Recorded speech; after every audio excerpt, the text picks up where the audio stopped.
L'entreprise du jour, UV Germier, une cleantech spécialiste de la dépollution par ultraviolet. Nous recevons ce matin sur le plateau son PDG, André Bordas, bonjour. Bonjour, merci de m'accueillir chez vous. Je vous en prie. Est-ce que vous pouvez dans un premier temps nous présenter un petit peu votre société, son activité, sa création? Alors UV Germier, la technologie déjà des UV, qui est une technologie qui est liée du solaire, puisqu'on sait que c'est le solaire qui désinfecte notre planète.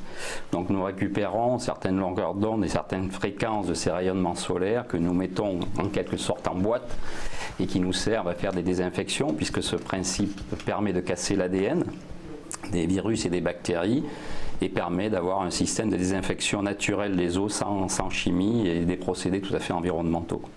D'accord, donc vous fabriquez des appareils et vous les revendez en direct? Absolument, ensuite? Ce sont des appareils qui sont fabriqués, qui sont destinés à différentes technologies, notamment le traitement des eaux potables, des eaux usées. Nous avons aussi des technologies très élaborées dans le domaine de l'air, puisque nous utilisons les UV aussi pour désinfecter l'air, pour faire du traitement de surface, pour déchloraminer les eaux, puisque nous sommes leaders actuellement en France sur la déchloramination des piscines publiques avec plus de 1200 bassins équipés. Donc nous avons un vrai marché, un vrai potentiel de marché dans le domaine de l'UV.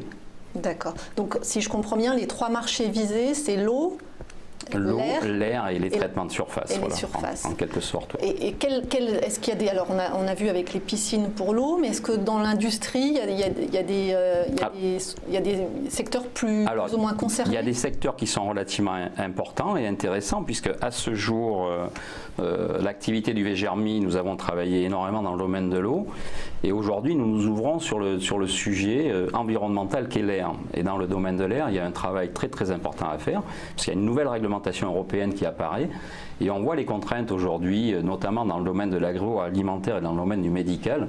Donc aujourd'hui, notre laboratoire travaille en partenariat avec ces sociétés-là pour développer des nouveaux concepts au niveau surtout du traitement de l'air et dans les traitements de surface. Et alors le traitement de l'air, c'est quel lieu par exemple? J'ai du mal à... Le traitement de l'air, aujourd'hui on a un air qui est plus ou moins pollué en fonction des environnements dans lesquels nous nous situons. Dans la ville, dans la rue? Dans la ville, dans la rue. Aujourd'hui nous traitons l'air dans des ensembles clos, des ensembles fermés. Quand on est dans le cadre d'une industrie agroalimentaire, donc nous allons traiter l'air dans des espaces où vont travailler, où vous avez différentes techniques, ne serait-ce que les embouteillages, où vous avez des techniques, comment dirais-je, de mise. Dans les usines, par exemple. Voilà, tout à fait. Et donc vous savez qu'il y a des pollutions, et on l'a vu récemment qu'il y a des pollutions importantes qui sont générées dans ces espaces-là.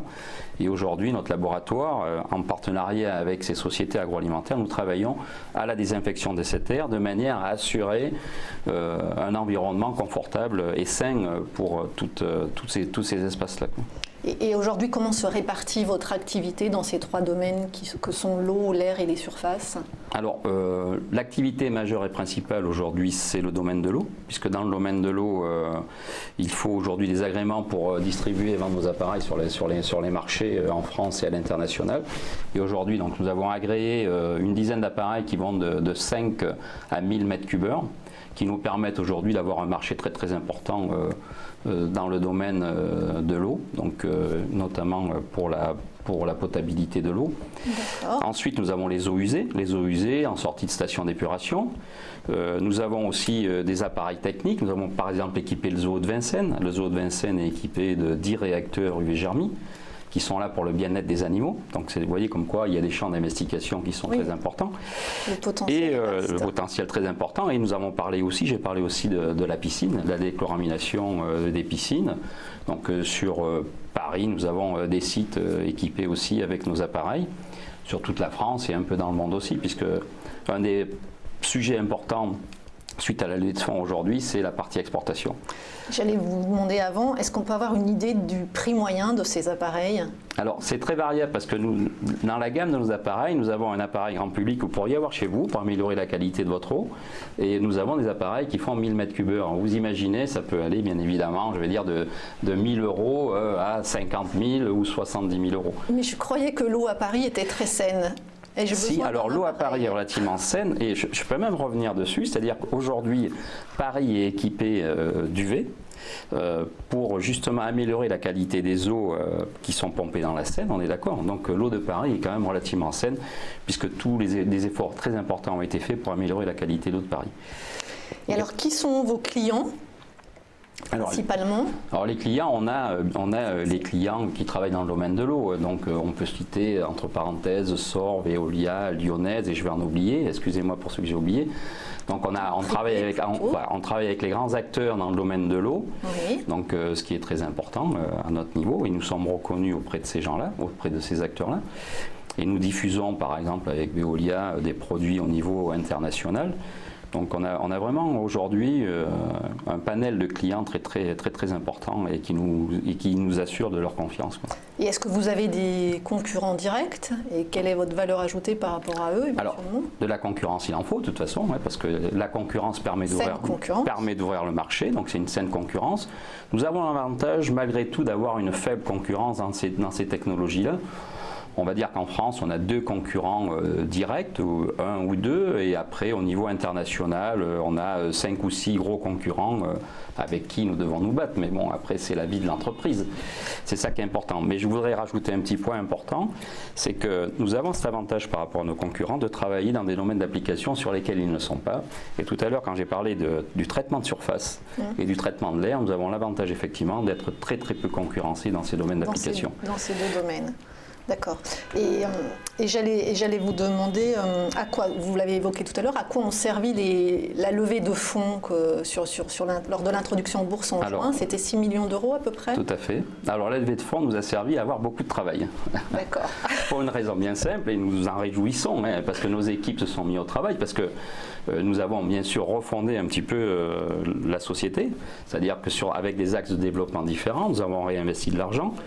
Un des premiers facteurs qui m'a paru très important, ça a été de redynamiser toute la partie R&D.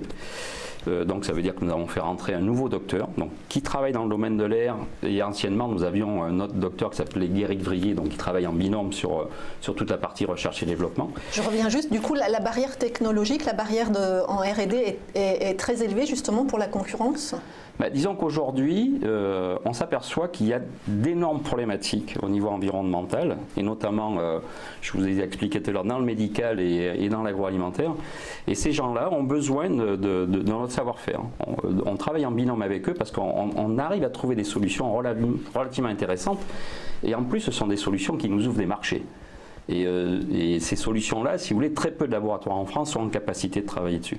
Ça vous demande un investissement en recherche et développement très important, j'imagine. Pour le coup, en 2 ans, nous avons investi 1,5 million d'euros sur le laboratoire, puisque entre les nouvelles personnes qui sont rentrées, les nouveaux ingénieurs, et nous avons rééquipé le laboratoire avec des machines un peu plus modernes, de manière à aller plus en avant dans nos tests et nos recherches.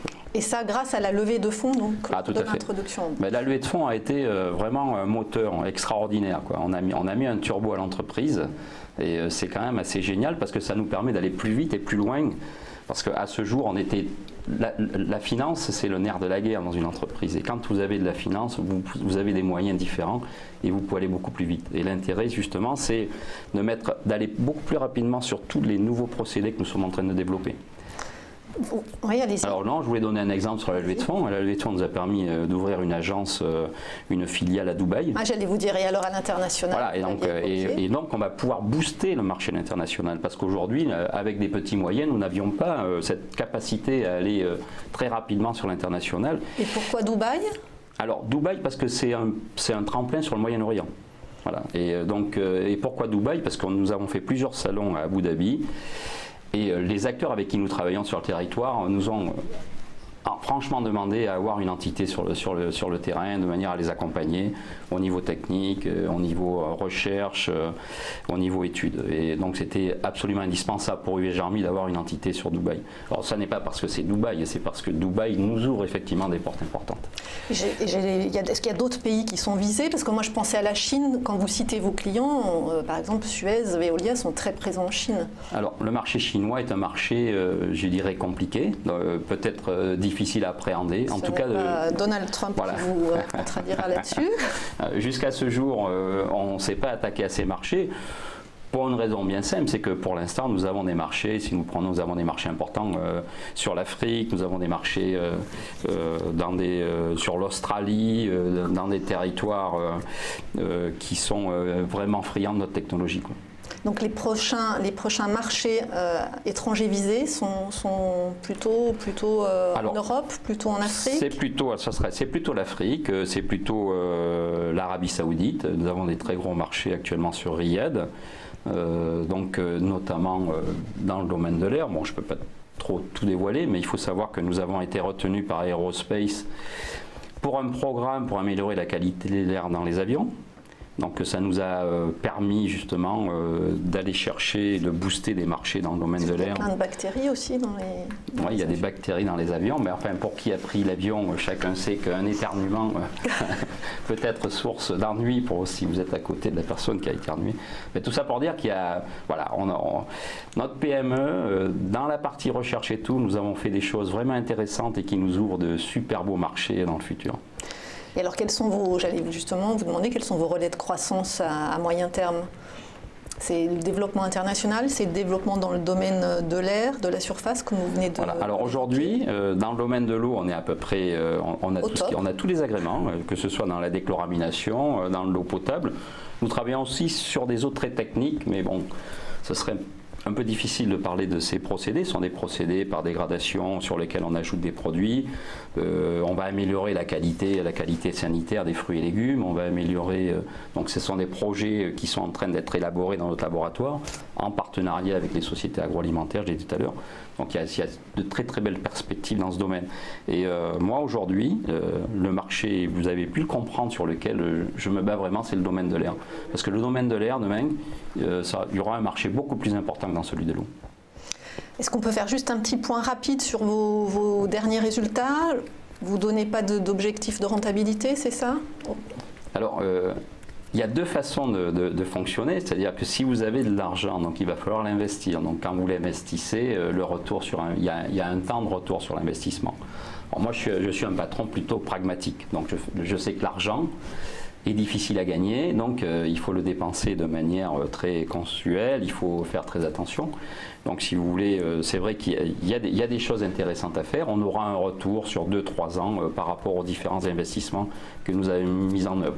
C'est un pari sur l'avenir, mais je pense qu'avec les cartes que nous avons et les atouts que nous avons, je pense que c'est un pari plus que gagnant sur l'avenir, sans problème aucun.